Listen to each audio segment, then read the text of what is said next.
5 millennia ago, Egypt was ruled by a pharaoh and watched over by the gods.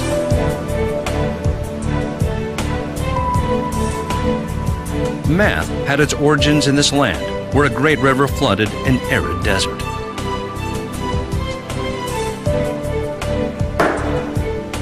The ancient Egyptians developed mathematical methods in order to measure land and tax it. Their civilization was built with geometry as its foundation.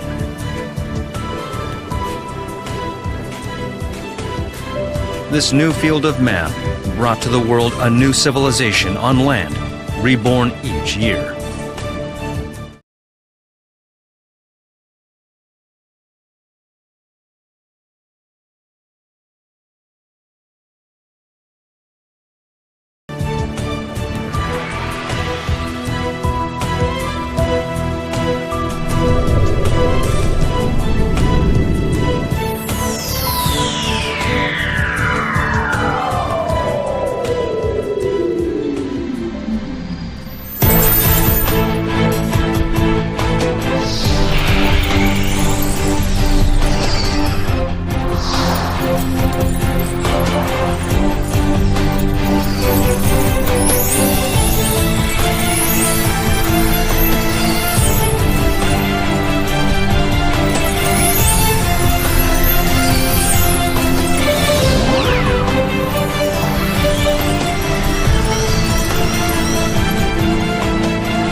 Athens is the 6th most popular tourist destination in the world.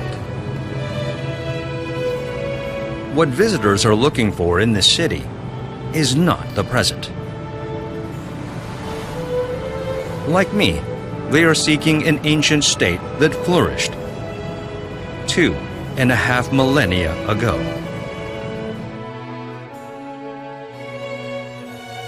The ancient forebears of today's Greeks were eager to learn new things. And in their quest, they were in no way reluctant to take in other cultures. They completely absorbed the customs and knowledge of others, assimilated them into their own, and created a new culture.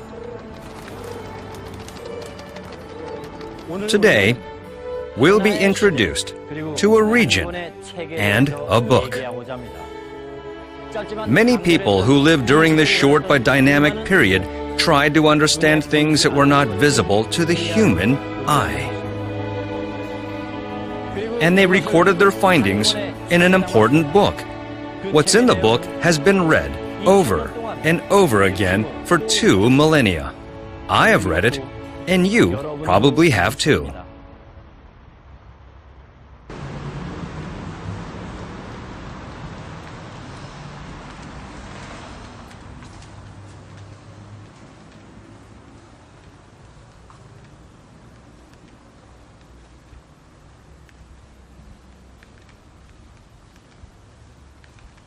Just now, I have entered the very soul of Western civilization.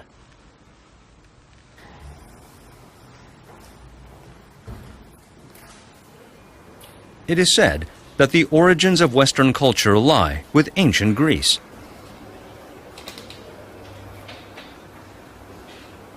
The ancient Greece that I'm searching for is not its unique structures, but its spirit. And that spirit can be found in this library.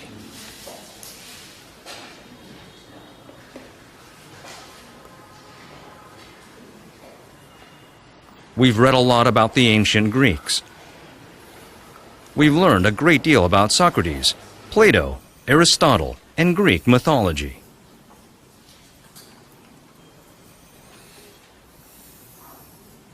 But the most read book is not among them.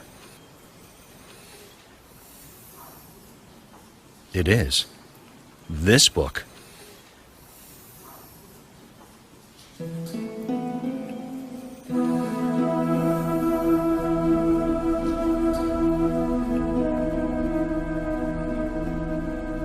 Euclid's The Elements was the king's math textbook in those days.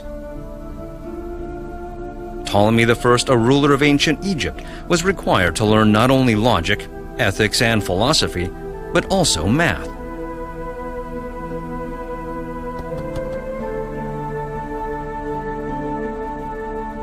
Math was an especially important subject for the king.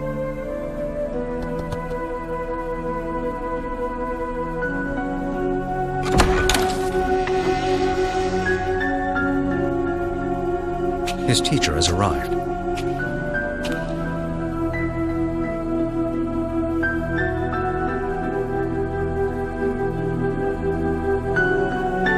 He is the author of Elements, a Greek named Euclid.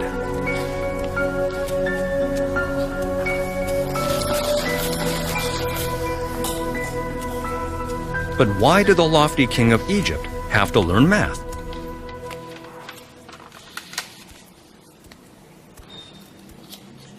At first glance, Elements is full of unfamiliar diagrams. It's interesting to know that the king was tasked with learning all of this. Here, I found the first diagram, which answers the questions we raised.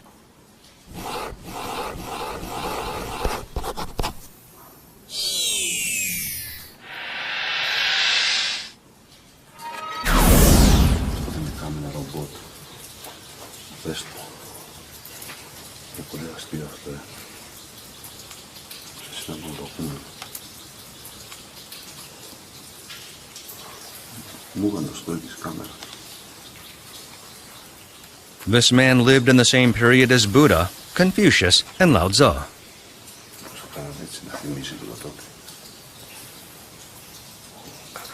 Pythagoras was a prophet and a mystic. He was known as a student of the philosopher Thales. He traveled around Egypt and Babylon for more than 20 years before returning to his hometown of Samos in Greece.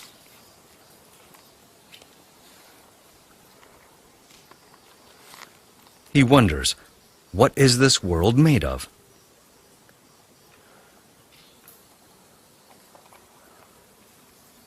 Scholars of ancient Greece were eager to find theories that would explain the hidden meaning of objects. Pythagoras himself took a long journey to find the answers to those questions.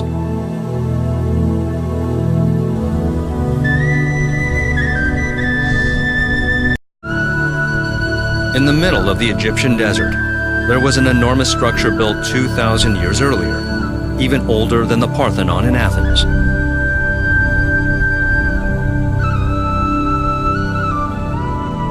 What Pythagoras witnessed then wasn't what we see today. The pyramids were splendid structures that reflected sunlight on one side. But this wandering Greek saw something the Egyptians were not interested in. It was a simple figure that transcended the magnificence of the pyramids. The vast right triangle of the pyramid is the same as this small right triangle. The Egyptians knew the ratio necessary to create a right triangle. 3 to 4 to 5. How can these numbers make up a right triangle?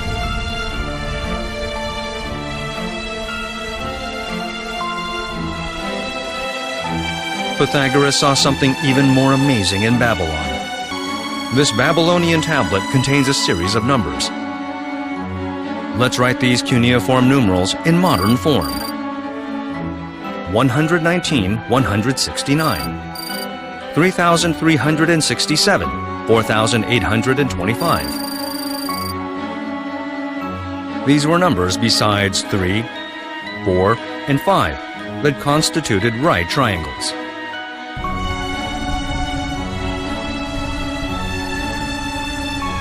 There are many three-number combinations that comprise right triangles.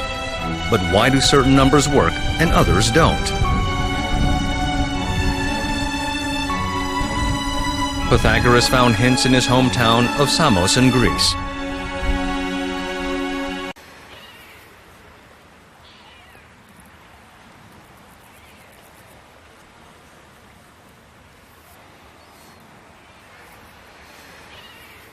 Samos is a small island located in southeastern Greece. The name Pythagoras is still such a source of pride that the port itself was named after him.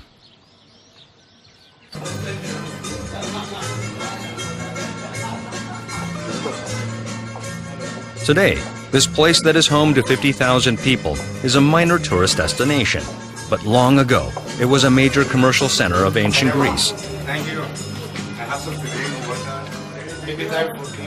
Pythagoras left Samos as an unknown, but he returned as a figure famous throughout Greece.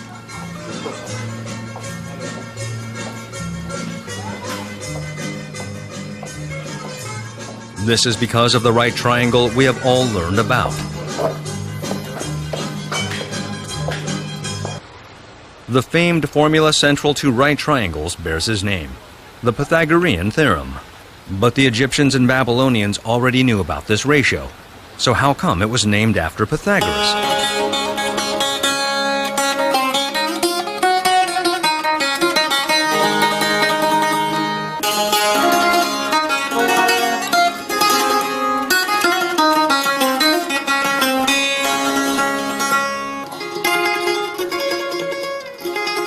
Such beautiful music. And within this instrument, there lies a hint.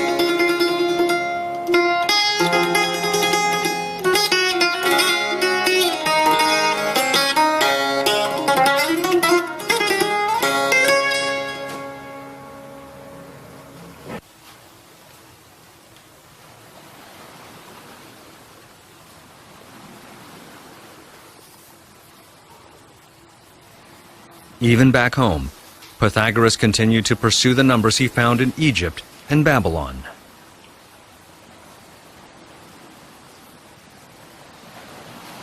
This man of ancient Greece loved to think. He would never give up. One day, he heard sounds from a blacksmith's workshop as he passed by.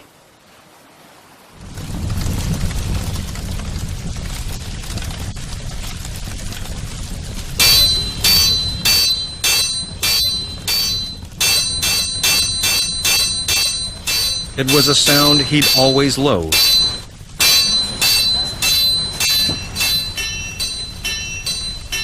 But on that particular day, he found himself enjoying it. What made the sound pleasing that day when he usually felt the opposite? The temperature of the fire? A different metallic material? What on earth created the difference? The secret lay with the length. It was the numbers of beta and gamma, 2 and 3. The length of the number 2 and the 3 that Pythagoras found were the notes do and so. They make the perfect music interval 5 notes apart.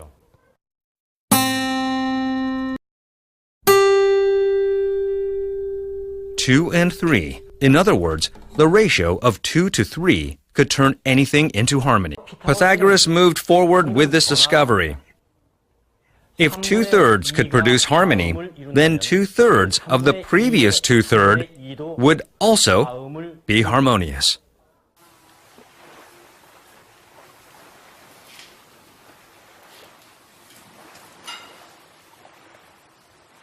A line and 2/3 of that line would make harmony. Based on this theory, Pythagoras continued to find harmonious sounds.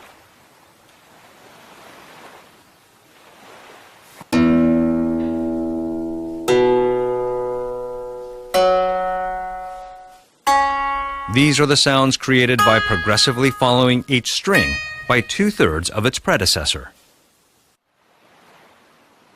We put them in a different order. We make them longer using the same ratio of length. Shall we listen again?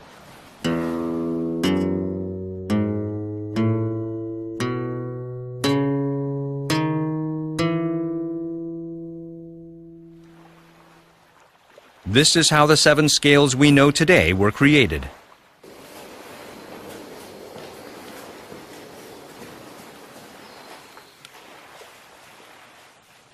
Pythagoras finally came to know the secret of what creates harmony.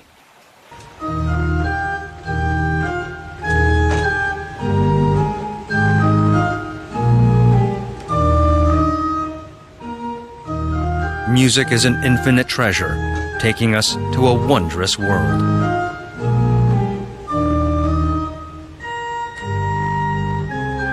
Before the age of Pythagoras, music was thought to be a thing of beauty that created itself. But our quest for the origins of this notion led us to a special ratio of numbers. In other words, a harmonious ratio of numbers.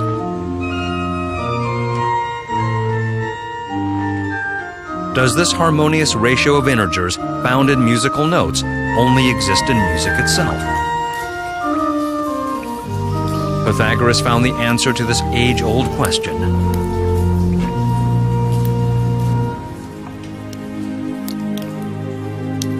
The world is made up of ratios of integers.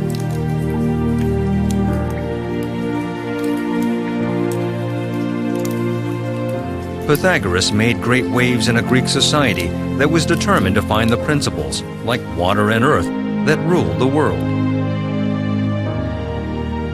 Invisible numbers made up this creation. Pythagoras had invited the Greeks into a spiritual world.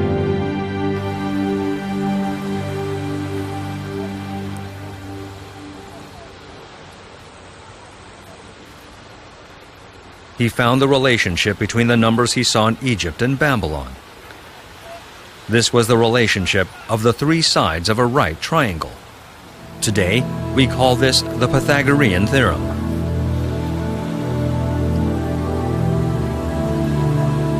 Whether they're large or small, whether on land or on sea, all right triangles in the universe follow the Pythagorean theorem.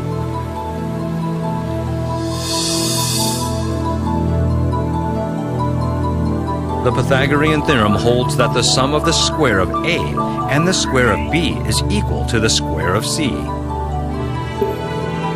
In other words, if you combine the area of the squares that have sides of A and B, you get an area equal to a square with side C.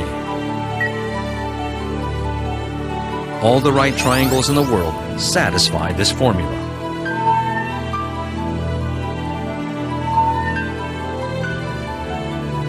The numbers Pythagoras saw in Egypt and Babylon were these numbers.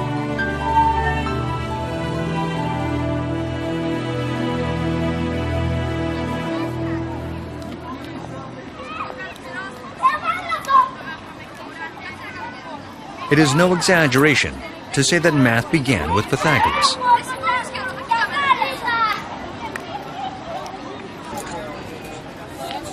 The reason we remember Pythagoras is that he created laws through proofs.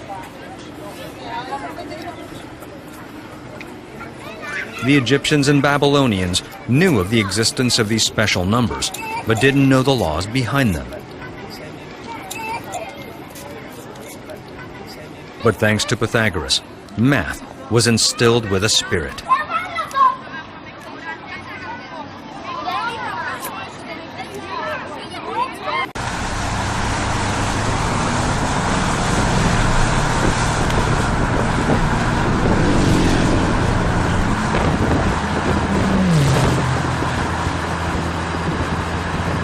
You can encounter this beautiful sea by driving anywhere in Greece.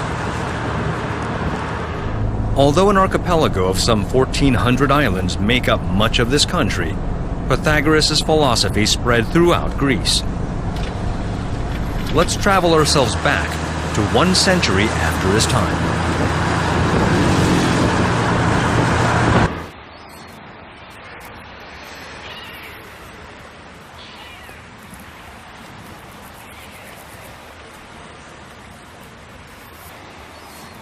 This young man perusing a text is Hippasus.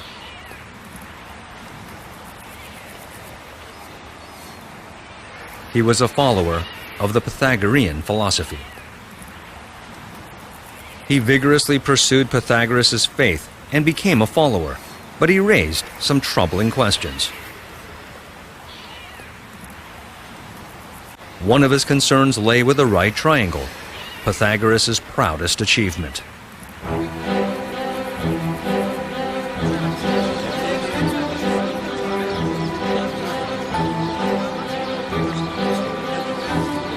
Members of the Pythagorean school wore bright white clothing. They frequently discussed philosophy and the results of their research. They argued with one voice against their opponents. They held firmly to the belief that the world was made up of the ratio of integers. Hippasus was one of these devotees. On this day, Zeno of Elea was involved in heated debate. He is attacking the integer theory held by Pythagoras. Shall we have a listen?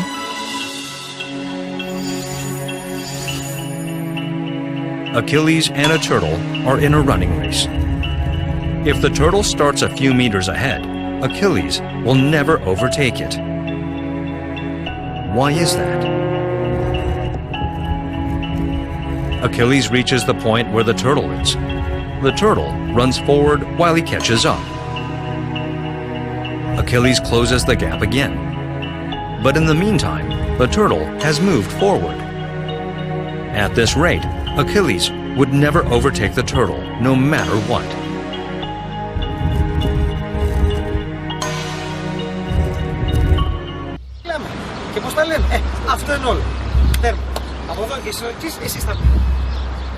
Zeno attacked Pythagoras' integer theory in this way. The gauntlet had been thrown down. Would the Pythagoreans take it up? The Pythagorean disciples could not disprove Zeno, which was natural in those days. Zeno's argument carried the notion of infinity, which was such a complicated concept that it didn't truly develop until the 19th century AD.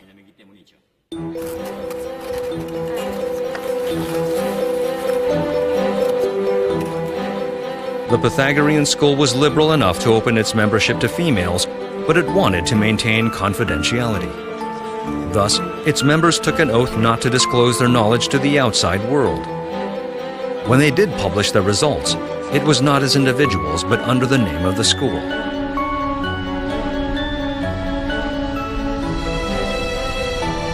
Pythagoras' beliefs that the world is composed of the ratio of integers was an absolute article of faith applied to the entire universe.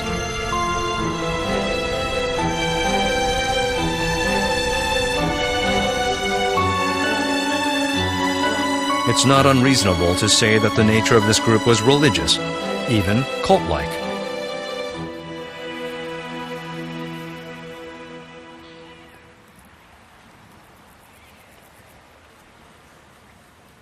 Hippasus also took the oath of secrecy.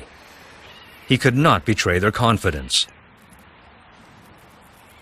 In addition, he was burdened by a truth that couldn't be accepted by the other disciples.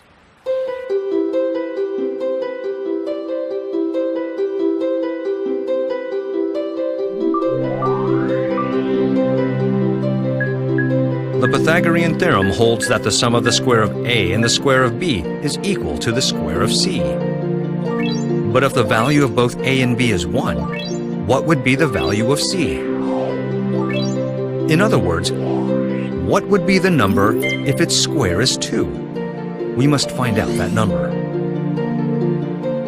The answer is located somewhere between 1 and 2. 1.4, 1, 4, 2. They thought they could find it if they kept narrowing it down.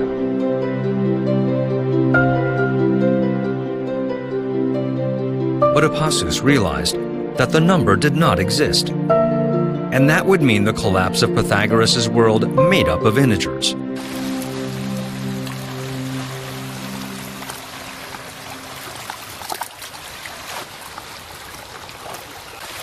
What Hippasus had discovered was a new number that so far had not existed. It was the square root of 2. it is an irrational number. Hippasus saw a world that transcended that of Pythagoras.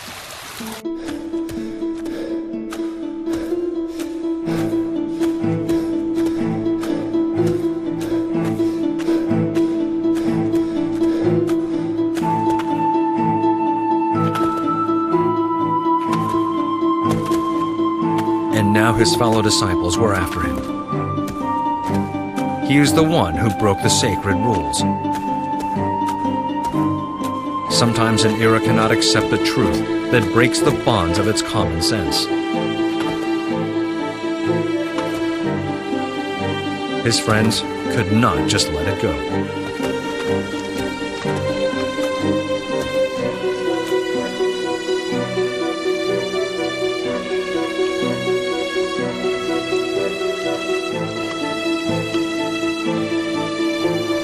The truth brought him to the edge of a cliff.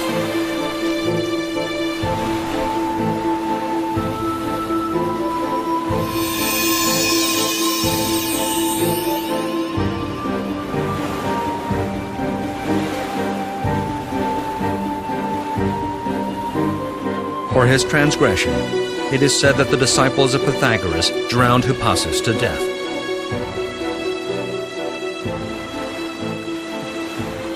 But his discovery has long outlived poor Hippasus. Hippasus proved that the value of the square root of 2 could not be expressed with any numbers that existed at the time. That meant the existence of a whole new set of numbers.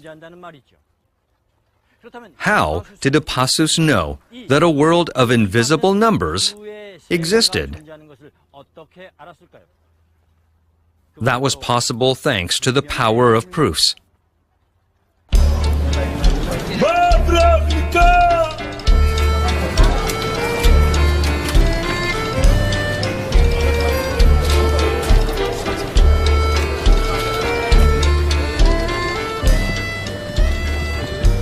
What is this world made of?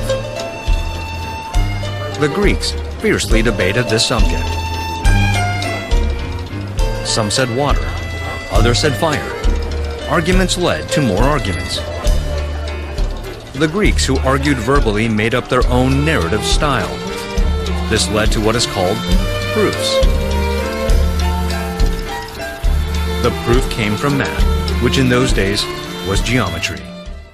All of geometry originates from points. Without a definition of a point, geometry could not move forward.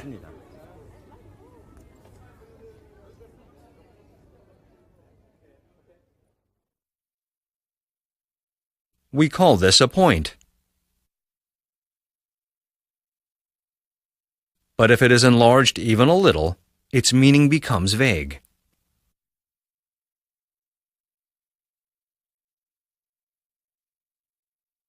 Is this a point or a circle? In mathematics, points are not something real, but rather an abstract concept of logic.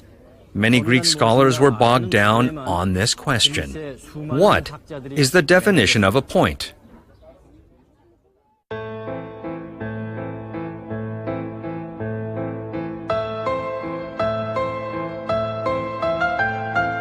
Here the great Greek philosophers gather together.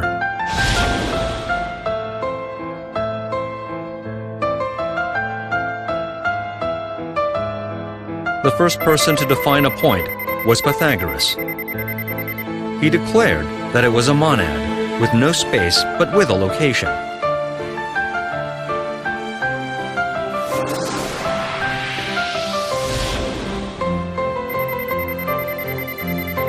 His student Plato defined a point as the beginning of a line. So he defined a point as an undivided line.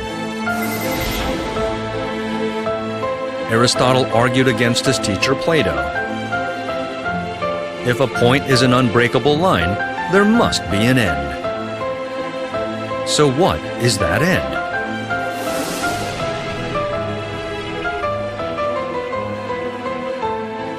Euclid cited all the theories on points from various philosophers and came to a conclusion.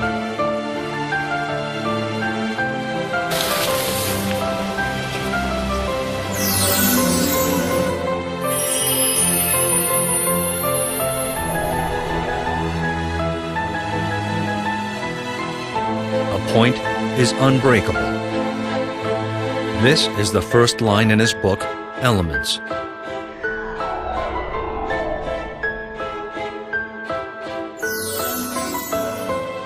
And a line and an area.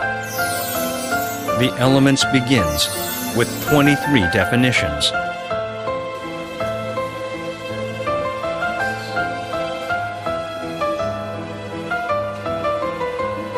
Ptolemy's Elements class gets intense.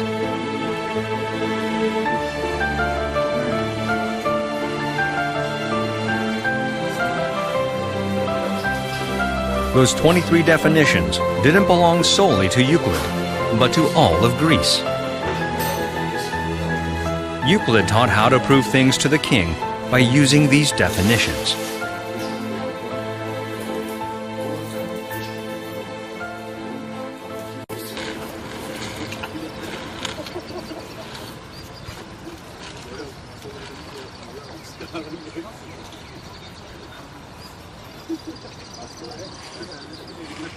This is a legacy to those who interpreted the world with the help of the definitions found in Elements.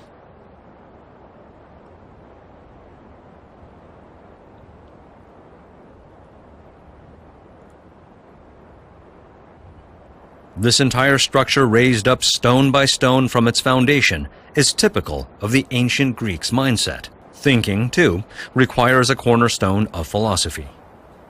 Postulates play the role of something that cannot be proven, but is correct. In Euclid's Elements, 5 postulates are introduced.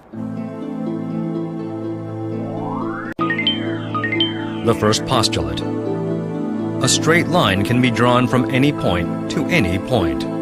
The second postulate: a straight line can be extended indefinitely.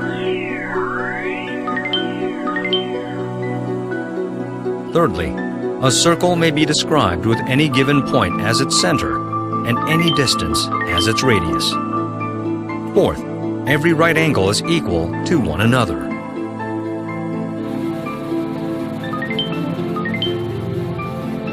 And finally, parallel lines can never meet each other.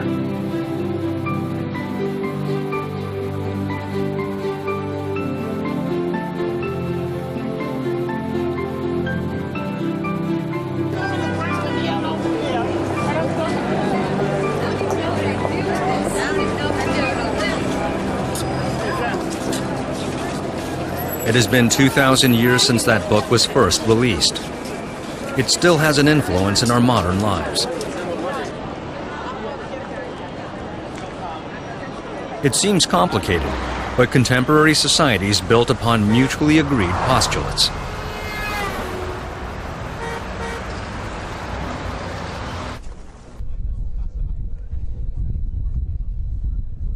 This is the Statue of Liberty in New York Harbor, a symbol of the American independence and freedom. She is holding the Declaration of Independence in her left hand.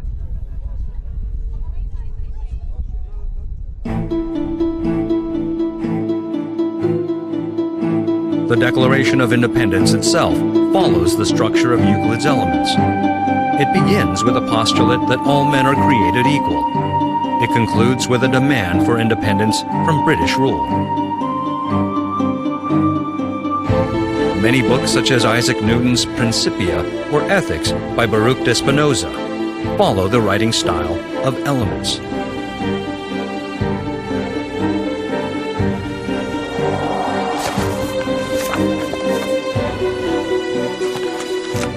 Elements is a near-perfect text that makes the heart of many intellectuals beat faster.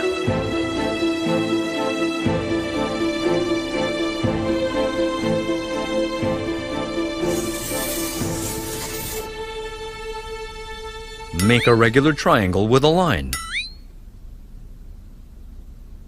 This is the first problem in Elements.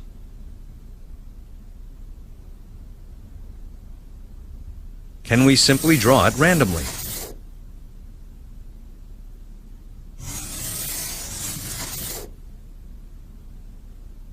No, we can't.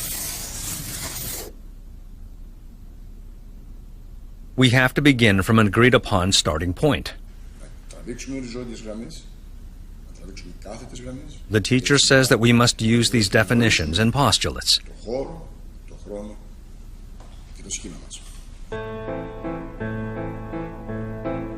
The first problem is therefore very simple and easy.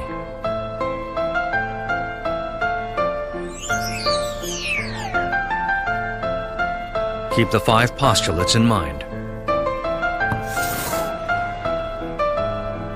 Use the third postulate.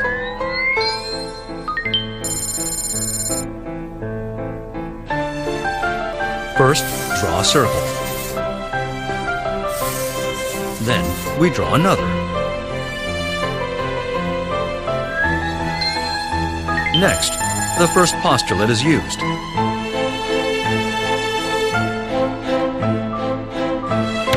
Then connect this point with that. We're all set. 3 lines form the radius of one circle. Their length is the same. Pythagoras proved his right triangle with methods found in Elements.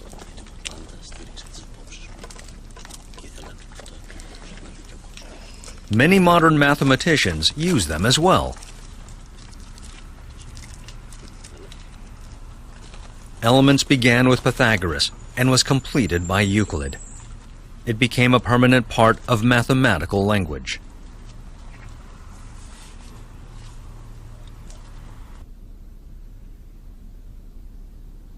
After the class, the king asks a question.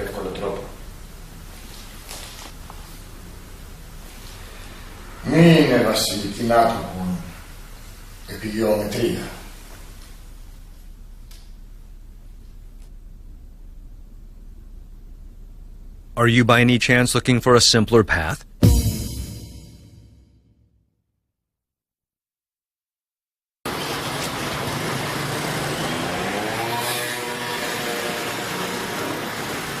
I feel the spirit of these great scholars who forged the spirit of ancient Greece.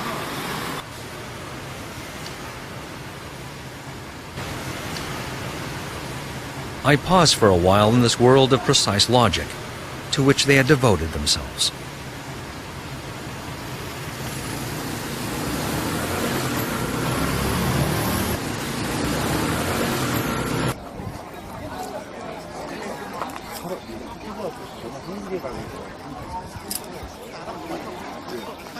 Proofs in ancient Greece was a process of taking each logical step one by one. Jumping to a conclusion was simply unacceptable. The completion of perfect logic requires a great deal of precision at any stage. There is no easy way to jump across steps. The spirit of this period is the essence of ancient Greece and civilization.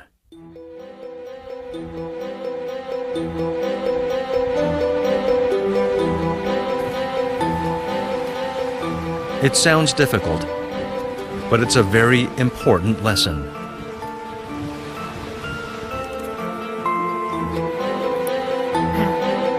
Millions of people from all over the world still visit Greece. What they're looking for is not present-day country, but the ancient state of Greece that flourished 2.5 millennia ago. They are seeking the Greek spirit.